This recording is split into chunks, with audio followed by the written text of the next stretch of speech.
Hello, everyone. I'm Major Garrett in Washington. Tonight on America Decides, Vice President Vance takes America first to Munich. He meets with Ukrainian President Zelenskyy as the Trump administration attempts in its own way to end the almost three-year war, the one launched by Russia. Vance also today called on our European allies to, in his words, do more. But while the Trump administration is very concerned with European security and believes that we can come to a reasonable settlement between Russia and Ukraine, and we also believe that it's important in the coming years for Europe to step up in a big way to provide for its own defense. Speaking of more resignations. Manhattan's top prosecutor and several senior Justice Department officials have quit over the order from the Trump Justice Department to end the case against New York City Mayor Eric Adams. That's a corruption case. Adams is assisting his attorneys, did not offer the Trump administration anything like a quid pro quo. Imagine him going inside saying that the only way Mayor Adams is going to assist in immigration, which I was calling for since 2022, right, is if you drop the charges. That's quid pro quo. That's a crime. I want to begin with Elizabeth Palmer in Munich and Eleanor Watson at the Pentagon. Liz, it's great to see you. Lots of things were discussed today.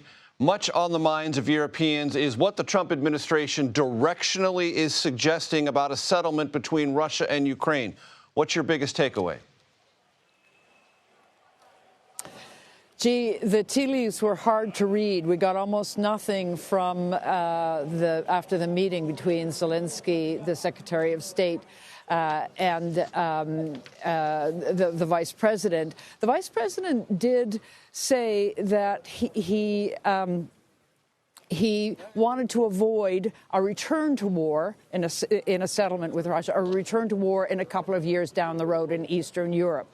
And to tell you the truth, Europeans and Ukrainians fear that that's code for let's offer Russia lots of concessions in return for a promise that Russia won't invade in the next the rest of the decade. But as Zelenskyy has made very clear, he doesn't think that Russia's promises are worth the paper they're written on. So we're still pretty much in the dark about that and about what role Ukraine is going to have in negotiating its own, we hope, peace.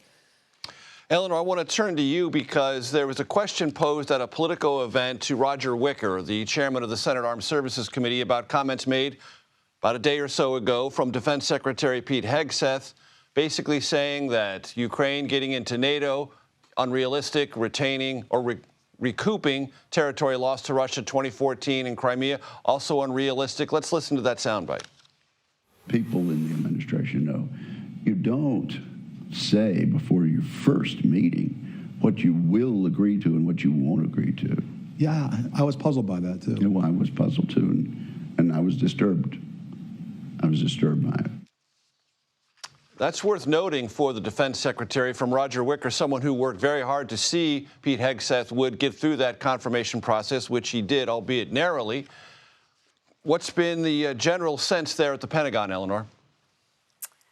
Yeah, so those comments a few days ago, Secretary Hegseth was pretty harsh in delivering them, saying that it was unrealistic for Ukraine to expect its pre-2014 borders, a return to the borders before Russia invaded the first time, and for a spot in NATO. He has since, while on this trip in Europe, walked those comments back slightly. He said everything is on the table. What he says doesn't rule things out about what President Trump might put on the table. He did, however, double down on the realism of that, of it's unlikely that NATO would accept Ukraine. It's unlikely that Ukraine would gain its pre-2014 borders. And by injecting the realism, he's still kind of presenting potential concessions that Ukraine would have to make, and we're still not hearing what, if anything, Russia might have to guarantee to Ukraine.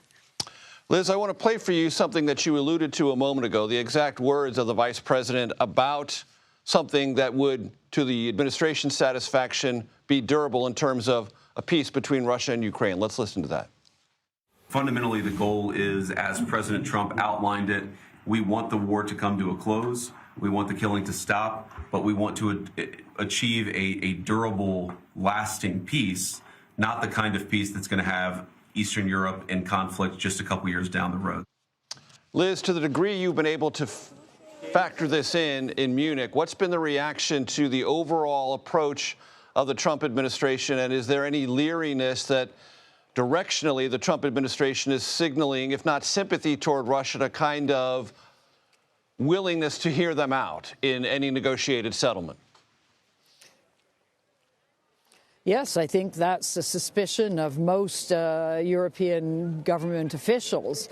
And I think it's amplified by the fact that Russia said a couple of days ago, oh, yeah, we will, of course, talk to the Ukrainians, but the main pipeline for this, the hammering out of the brass tacks, is going to be directly between Washington and the Kremlin.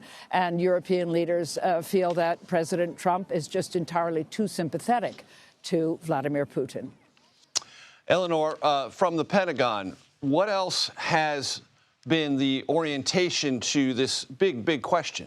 Ukraine, Russia, potential settlement. So what is still on the table, we've talked a lot about what is potentially off the table. What is still on the table, at least for now, is aid to Ukraine.